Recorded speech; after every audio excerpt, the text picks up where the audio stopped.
Hi, I would like to tell you a story about I was a friend with a ghost.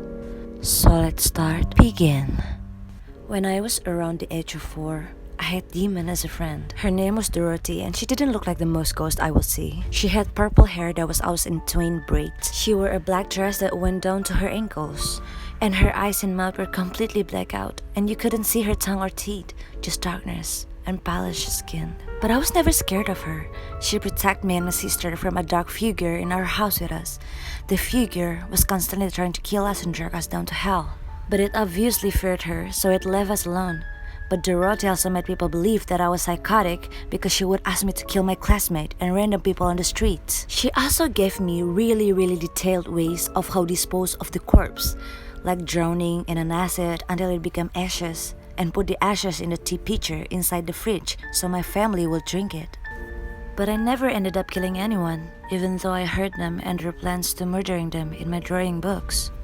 Everyone at school feared me, but I never understood why, until I got a bit older and realized how terrifying it had to be for them to sit in a room with another child trying to plan out their death.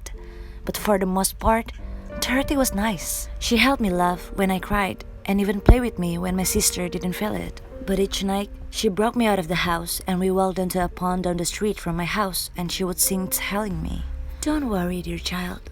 I will be back in the morning, but I have to go home now." But only when she said that, she sounded like an adult, but any other time of the day, she sounded like a child.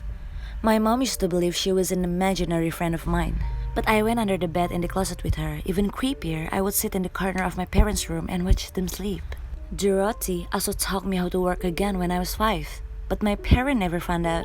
My sister didn't know Dorothy was for a while. But she found out when Dorothy took form of a laundry basket in her room one day and started laughing, which had my sister frozen in fear until I said, "Hi Dorothy," which scared her even more, but she started to ease up when Dorothy started talking.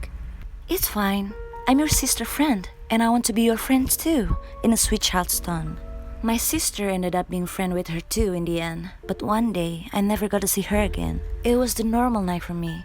Walk down to the pond with Dorothy so she can go home, but this time she was crying out this black liquid and it looked like almost like her eyes were melting and she seemed hesitant to go back but also scared at the same time. I asked her why she was crying but she gave no response. So when we got down there for her to go home the very last time, she said something different. She hugged me and began to sing like every day. But she said this, "Bye, my sweet child. I'm sorry, but I won't be able to see you for a while.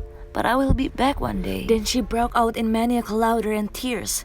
But when her chin touched the water, the laughing stopped. And her face started to flake and break like porcelain. And she started screaming and she told me to run. So I did.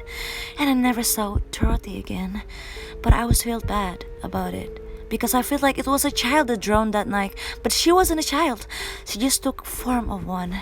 I don't know when she will come back, but it's been a few years, and I've had that question running through my head for a while now.